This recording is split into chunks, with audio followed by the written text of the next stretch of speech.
और टाटा पावर लिया था। टाटा मोटर तो पहले का 314 के आसपास का, टाटा पावर है 232 रुपए का। तो सुरेश मैं जी, आपने इसको कब लिया था वो लॉन्च शेयर? पीरियड के हिसाब से लिया था। 1 साल तो हो गया, 1 साल और रखना चाहता हूँ। ठीक है, लेकिन 550 रुपए के आसपास गया था, तो आपको थोड़ी लालच नहीं है कि मेरे भाव से काफी ऊपर आ गया है? हेलो। ठीक है, चलिए जवाब लेते हैं। विवेक, टाटा मोटर्स देखिए 300 रुपए के भाव के आसपास है। हमने एक तेज रफ्तार देखी, 500 रुपए के ऊपर जाते देखा, उसके बाद हमने करेक्शन देखा और अब एक लंबे वक्त से हम कंसोलिडेशन वाला फेज देख रहे हैं। 400 के नीचे डिप करने के बाद भी 400 से 450 की रेंज में शेयर ही घूम रहा है। टाटा मोटर्स नए लॉन्चेस हो रहे हैं और अच्छी डिमांड भी निकल के आ रही है कंपनियों के लिए, और कहीं ना कहीं जो सेमीकंडक्टर की शॉर्टेज वाला जो इशू था वो भी दूर हो रहा है। आपको क्या लगता है कि अब तो इसमें डेफिनेटली बने रहना चाहिए?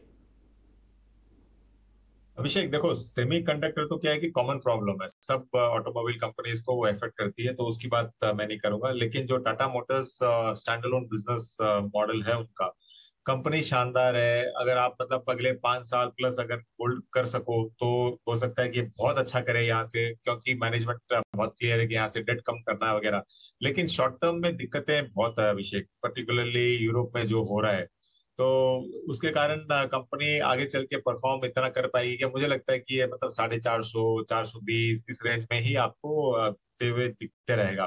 तो आज के दिन जो भी फाइनेंशियल परफॉर्मेंस है, उस बेसिस पे जो वैल्यूएशन आज है 1 लाख करीबन 35,000 38,000 करोड़ का वैल्यूएशन है इसका, उस बेसिस पे अगर आप कंपेयर करो तो स्टॉक थोड़ा कॉस्टली लगता है। तो मुझे मतलब आपको क्या करना चाहिए कि करीबन जब भी ये 420 425 वापस जाए तो आपको धीरे धीरे उसमें प्रॉफिट बुक करना चाहिए। और अगर आप आपने क्योंकि 1 साल का नजरिया दिया, 1 साल में मैं नहीं देखता हूँ कि ये बहुत ज्यादा रैली करेगा, लेकिन अगर कोई 5 साल के लिए होल्ड करना चाहे तो स्टॉक बहुत अच्छा कर सकता है, वो पॉसिबिलिटी है। तो शॉर्ट टर्म मैं नेगेटिव हूँ, long term positive.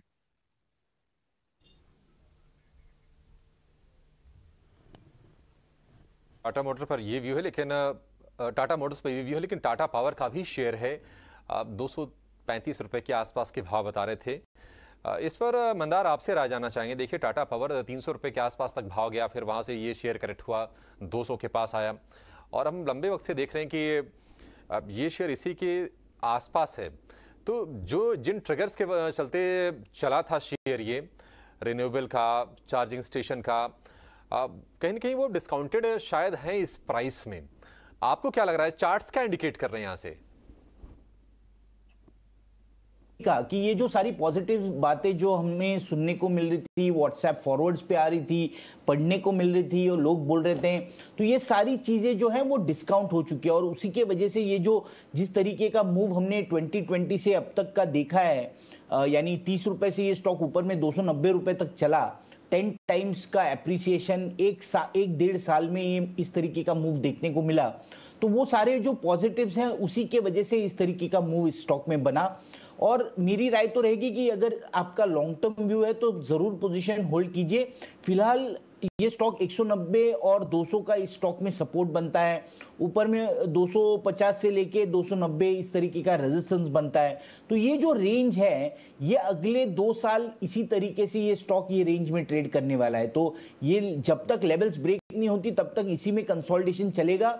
Under current जरूर है, नो डाउट अबाउट इट। सिर्फ एक ही गलती है कि जो खरीदी है वो आपने अगर सपोर्ट लेवल्स पे अगर आप स्टॉक बाय करते हैं तो ऐसे रेंज बाउंड स्टॉक में भी आप मुनाफा कर सकते हैं। तो अगर कभी भी आगे जाते हुए ये 190 200 के आसपास अगर आपको मिलता है तो 185 के स्टॉप लॉस से आप इसमें पोजीशन बना सकते हैं, लॉन्ग पोजीशन। जब भी ये ऊपर चलता है 220 230 तब आप प्रॉफिट बुकिंग कर सकते हैं। तो इस तरीके का ट्रेड जरूर बनेगा। अगर आपका इन्वेस्टमेंट का व्यू है और लॉन्ग टर्म व्यू है तो 185 के स्टॉप लॉस से पोजीशन होल्ड करनी है। ध्यान रखिए अगले 2 साल इसी रेंज में ये स्टॉक ट्रेड करेगा। ठीक है, तो अगले 2 साल ये स्टॉक इसी रेंज में ट्रेड कर सकता है, इस बात का ध्यान रखिए और बीच बीच में अपनी जो पोजीशन है उसको रिन्यू करते रहिए। चलिए अब अगला सवाल